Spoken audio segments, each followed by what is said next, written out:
अखिल भारतीय महाऔर क्षत्रिय स्वर्णकार महासभा पर लगे गंभीर आरोप, ठगी और आपराधिक कृत्यों का खुलासा करने के लिए बुलाई गई प्रेस कॉन्फ्रेंस। सारथी फाउंडेशन ट्रस्ट ने जनहित में प्रेस वार्ता आयोजित कर प्रस्तुत किए प्रमाण। सेवानिवृत्त प्रशासनिक अधिकारी ने न्यायालय का आदेश दिखाया। वरिष्ठ अधिकारियों चिटफंड कार्यालय में शिकायत के बाद भी संस्था के पदाधिकारी नहीं माने। देश भर में आयोजनों के नाम पर समाज के लोगों से चंदे के रूप में वसूली मोटी रकम। समाज के हित को ध्यान में रखते हुए उन्हें गुमराह होने से बचाए जाने के लिए आगे आए लोग। दिनेश कुमार वर्मा सारथी, doctor Surendra Singh, engineer Mahendra Singh Verma, Ramesh Chandra Verma, doctor Bhanu Pratap Singh, Jaideep Singh, advocate Satish Agarwal व राजीव वर्मा रहे मौजूद। उसके बाद समाज के कुछ लोगों ने मुझे समाज के मार्गदर्शन के लिए समय प्रदान किया। सबसे पहले राष्ट्रीय स्वर्णकार विकास संगठन में मुझे विधिक सलाहकार के रूप में कार्य करने का अवसर दिया। वहाँ पर भी बहुत सारी अनियमितताओं को जब मैंने देखा तो यही कहा कि भाई इनको सुधारिए। आप लोग बैंक में अकाउंट नहीं खोल रहे हैं, बैंक में अकाउंट बंद पड़े हुए हैं। मैंने भाग दौड़ करके उनके बैंक अकाउंट चालू कराए।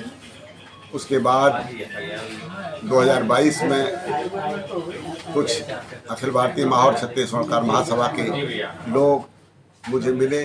समाज के तमाम लोगों ने मुझे कहा कि सारथी जी, आपकी छवि बहुत अच्छी है, आप अखिल भारतीय महाऔर क्षत्रिय स्वर्णकार महासभा के राष्ट्रीय अध्यक्ष का निर्विरोध हम आपको नियुक्त करना चाहते हैं। तो मैंने कहा कि विरोध निर्विरोध की बात नहीं है, अगर कहीं काम सही अच्छा चाहते हैं और मैं उसके लिए कोई योगदान अपना कर सकता हूं तो मैं उसमें अपनी सेवा जरूर दूंगा।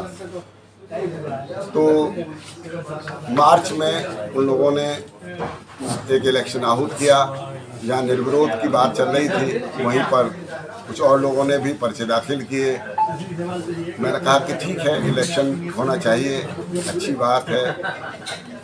जब इलेक्शन के दौरान जब मैंने उनसे ये कहा कि भाई जब तक आप हमें संस्था के बायलॉज और उसके बैलेंस शीट उपलब्ध नहीं कराएंगे तब तक आप कैसा इलेक्शन करा रहे हैं, मैं समाज के आगे क्या स्थिति रखूँगा या समाज को क्या बता पाऊँगा मैं। तो उन्होंने कहा कि साहब, हम आपको कोई अभिलेख तो नहीं देंगे, अभी ये तो अभिलेख आपको हम जब आप इलेक्शन जीत जाएंगे तब आपको देंगे। तो मैंने कहा कि भाई आपकी संस्था के ऊपर अगर 50 लाख का कर्जा हुआ तो मेरे पास तो इतनी ज़मीन भी नहीं है, मेरे खाते में कुछ पैसा भी नहीं है कि मैं आप 50 लाख रुपए भरूंगा कहाँ से। तो उन्होंने कहा कि नहीं, आप लोग 50-40 लाख रुपए दे के जाएंगे, आप इलेक्शन तो जीतेंगे। मैंने कहा इलेक्शन तो मैं कहाँ जीत पाऊँगा, क्योंकि सारे जितने भी वोटर हैं वो तो सब आपके द्वारा बनाए गए हैं, मेरा तो कोई वोटर ही नहीं है, मैं तो अकेला ही आदमी हूँ और मेरे जितने भी मित्रगण हैं और जो सच्चाई का साथ दे रहे होंगे वो मेरे साथ होंगे। खैर, जब उन्होंने मुझको बायलॉज और उसकी कॉपी नहीं दी तो मैंने जो इलेक्शन के प्रेक्षक थे CL वर्मा साहब, उनसे अनुरोध किया कि आप हमको इसकी कॉपी दिलवाइए, अन्यथा इस इलेक्शन को पोस्टपोन करिए। तो उन्होंने कहा कि नहीं भाई, हाँ ये तो बात बिल्कुल साथी जी सही कह रहे हैं, आप उनको कॉपी दीजिए और हमको भी कॉपी दीजिए। प्रेक्षक महोदय ने भी कॉपी मांगी, हमने भी कॉपी मांगी और भी जो प्रत्याशी थे उन्होंने भी कॉपी मांगी, पर किसी को भी कोई अभिलेख उपलब्ध नहीं कराया गया।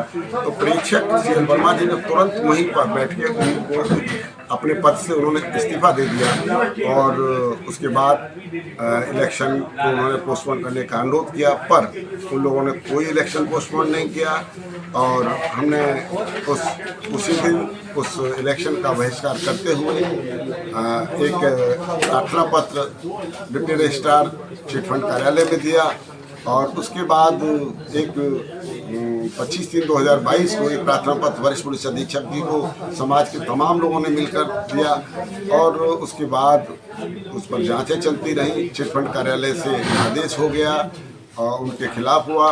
15/11/2022 को जब इसमें आदेश होना था तो उनके द्वारा एक बहुत ही बड़ा घिनौना कृत्य किया गया।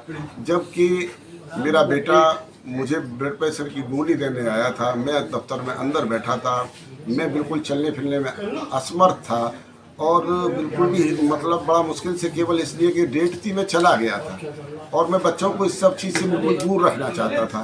पर उस बच्चे को अकेला पाकर वहाँ विपक्षीगण शिवशंकर वगैरह, जगदीश वर्मा और उत्तम चंद वर्मा, संजय वर्मा, किशन स्वरूप वर्मा और एक विनोद कुमार,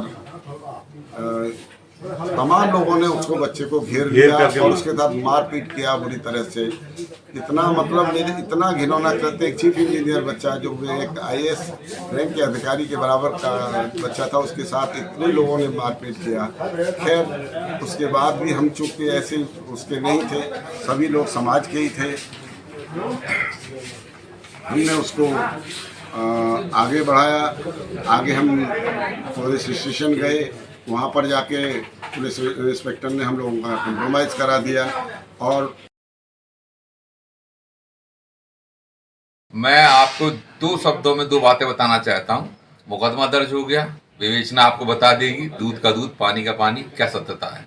मैं तो सिर्फ ये आपको बता रहा हूँ कि सत्य की जीत हुई है और जो इन्होंने षड्यंत्र किया है और समाज का इतना बड़ा रुपया दबा लिया है, मेरी गणना के हिसाब से वो 150-200 करोड़ रुपए होना चाहिए, क्योंकि पूरे देश से पैसा आता है। आप किसी कोई प्रेस्क्राइब नहीं है कि 2000 ले लिए, 2100 ले लिए, 5000 ले लिए, कुछ भी ले लिए।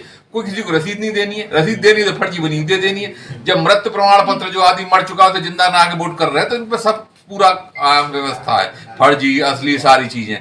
आप जिस दिन इसमें चार्जशीट आएगी, मेरी आशा है चार्जशीट आएगी, जिस दिन इसमें चार्जशीट आएगी उस दिन आपको सारी सत्यता का आभास हो जाएगा।